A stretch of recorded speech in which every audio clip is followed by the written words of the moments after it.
Look, the devil is crafty. He been around a long time. He knows the game. Look, he knows your triggers. He understands human desires. And so, how do you fight him back?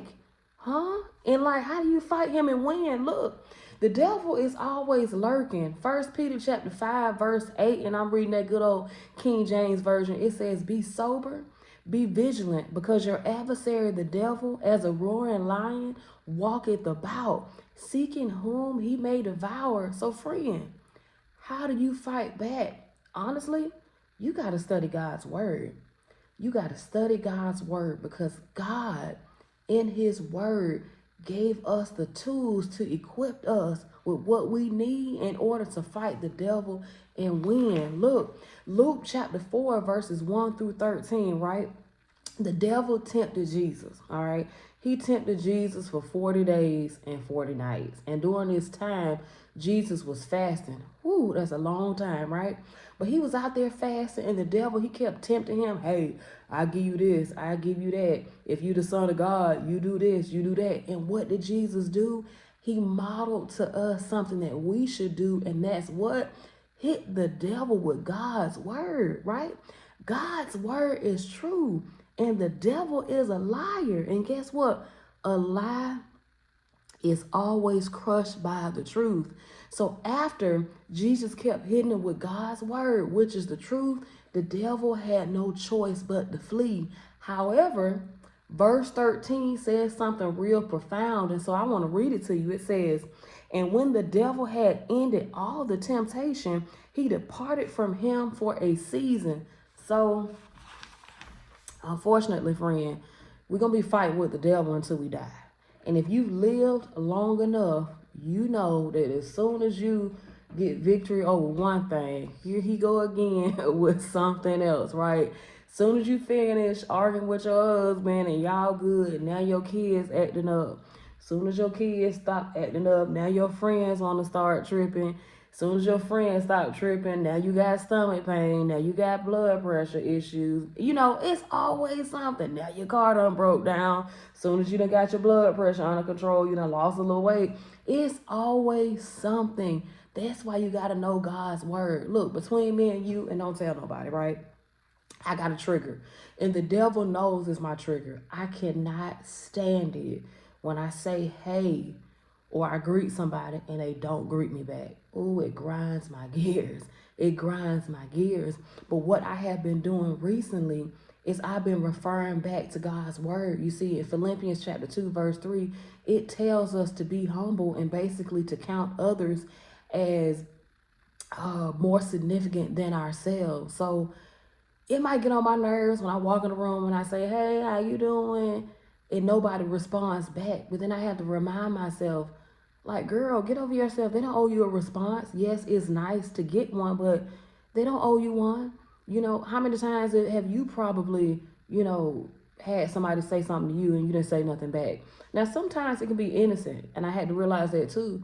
Sometimes somebody can say something to you and you not hear them. I've had people say something to me before, and then I start talking to them later on, and they're like, oh, you talking to me now? And it's like, what are you talking about? And they're like, well, I said something to you earlier, and you ain't say nothing. And y'all, I put on everything I love. I did not hear them. And so I just wanted to give you that example of a trigger that I'm trying to overcome. So let me know in the comments, what are some triggers that you have that the devil is always, bringing up, making it happen, orchestrating it, to see how you're going to react. Let me know in the comments, right? So like I said, once you've overcome one thing, boom, here he go again with something else, right? That's why now not only do you need to study and know God's word so that you can fight back, but friend, you gotta pray. You gotta stay prayed up out here. Look, 1 Thessalonians chapter 5, verse 17 says, pray without ceasing. You need to pray every day. But not only do you need to pray, you got to thank God for all the other things he's done for you, all the other prayers he's answered, because Philippians chapter 4, verse 6 says, be careful for nothing, but in everything by prayer and supplication with thanksgiving, all caps, right? Thanksgiving. Let your request be made known unto God. Look, Do you like it when you do things for people and they don't even say thank you? Like if I came to you and I was like, friend, let me get $20 towards my light bill. You gave me the $20. Not only did I snatch the $20, but I didn't even say thank you. Then I got the nerve to come back 2 weeks later and ask you for $50. You know what I'm saying? Sure, you might be a good person, you might be merciful, and maybe you love me. I don't know what our theoretical relationship is, but so you might let me get away with it for some time, but after a while, you're going to get tired of that one-sided relationship. That's why you got to thank God before you go into prayer. You need to thank him for what he has done. It's people right now in hospice care. It's people right now that's broke, ain't even got a pot to piss in, but they have thanked God today. Have you? Have you? You woke up on the right side of the bed.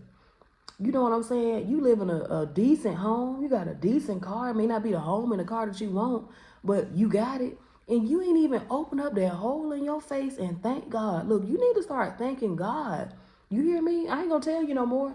You gotta thank him for what he has done, right? And then you need to stay prayed up. Because like I said, the devil is always on the prowl. So what you need to do to fight the enemy, you need to know God's word. So when he get in your ear with all that smack, or he orchestrates situations where it's like, oh my God, the world is against me, you can hit him with God's word, and guess what? He gonna leave you alone, because a liar cannot stand the truth. They're gonna retreat from the truth. And the second thing you need to do is you need to stay prayed up. But before you get prayed up, you need to thank God for what he has done. Look, if this video resonates with you, comment, like, share, and subscribe to my channel. Because, I mean, what do you have to lose? It's free, and subscribe, all right? I placed the link to my book, People Are Evil, in the comment, not the comment section, sorry, the description box below. And guess what? God bless, and I'll holler at you next time, all right?